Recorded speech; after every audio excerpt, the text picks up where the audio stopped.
एक बार की बात है, एक राजा था।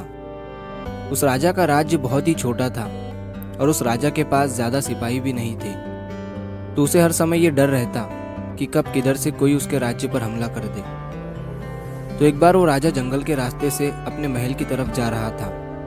तभी जंगल में उसे एक बड़े से पेड़ के नीचे एक बुजुर्ग बैठे हुए दिखते हैं, जो बहुत ही ज्ञानी थे और सारे गांव वाले उन्हीं से हर चीज की राय लेते थे।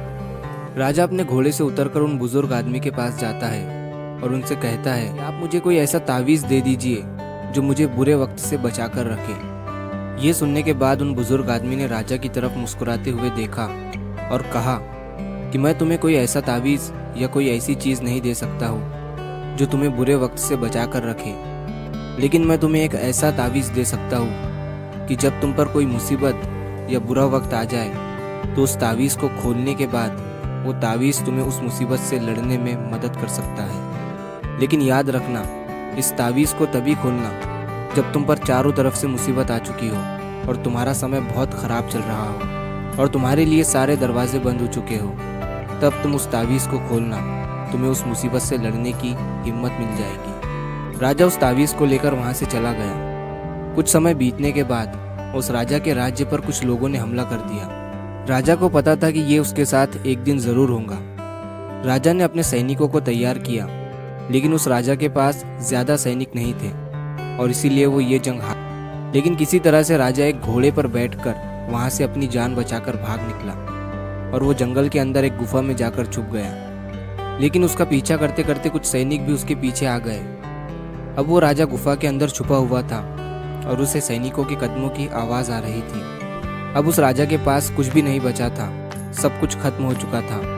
तभी उसे उन बुजुर्ग का दिया हुआ तावीज अपने गले में नजर आता है। उसने बड़ी ही उम्मीद के साथ उस तावीज को खोलकर देखा। उस तावीज के अंदर उसे एक चिट्ठी दिखी जिस पर लिखा हुआ था कि ये वक्त भी गुजर जाएगा। ये पढ़कर राजा को कुछ समझ नहीं आया और जब उसने फिर से उस लाइन को ध्यान से पढ़ा और उसे समझा तो राजा के चेहरे पर एक मुस्कान आई।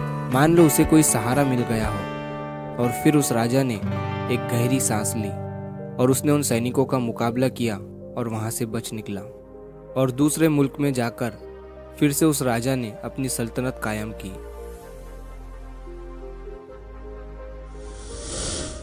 दोस्तों, कहने को तो ये बहुत ही छोटी लाइन है कि ये वक्त भी गुजर जाएगा, लेकिन इसके अंदर बहुत ही डीप मीनिंग छुपा हुआ है। और जब भी आप कोई मुसीबत में फंस चुके हो, बहुत सारी परेशानी आप पर आ चुकी है, चाहे आप पर बहुत सारा कर्जा हो चुका हो, आपके पास काम नहीं है, आप मेहनत कर रहे हो लेकिन आपको फल नहीं मिल रहा है और आपको कोई रास्ता नजर नहीं आ रहा है, तब ये लाइन खुद को बोलकर देखना, और आपको ये फील होगा कि जाने दो, आज जो भी मेरी कंडीशन है, कितना भी मेरा वक्त बुरा चल रहा है, लेकिन कल, परसों और एक ना एक दिन ये वक्त भी गुजर जाएगा और तभी आपको उस मुसीबत से निपटने की हिम्मत मिल जाएगी। और वो कहते हैं ना कि जब आपका अच्छा समय चल रहा हो तो उस टाइम पर शुक्र करो और जब आपका बुरा वक्त चल रहा हो तो उस टाइम पर सब्र करो, क्योंकि समय अच्छा चल रहा हो या बुरा, वो ज़्यादा दिन तक नहीं रहता। और ज़िंदगी उसे ही कहते हैं जिसमें सुख भी हो और दुख भी, तभी लगता है कि हम जिंदगी जी रहे हैं। तो अगर आप इस कहानी को और भी लोगों तक पहुंचाना चाहते हो तो इस वीडियो को लाइक करिए ताकि YouTube इस वीडियो को और भी लोगों तक पहुंचाए। और अगर कहानी अच्छी लगी हो, कुछ सीखने को मिला हो, तो हमारे चैनल को सब्सक्राइब ज़रूर करिए। मिलता हूँ मैं अगली बार इसी तरह की कहानी के साथ। तो सब्र करो, शुक्र करो और ज़िंदगी में आगे बढ़ो।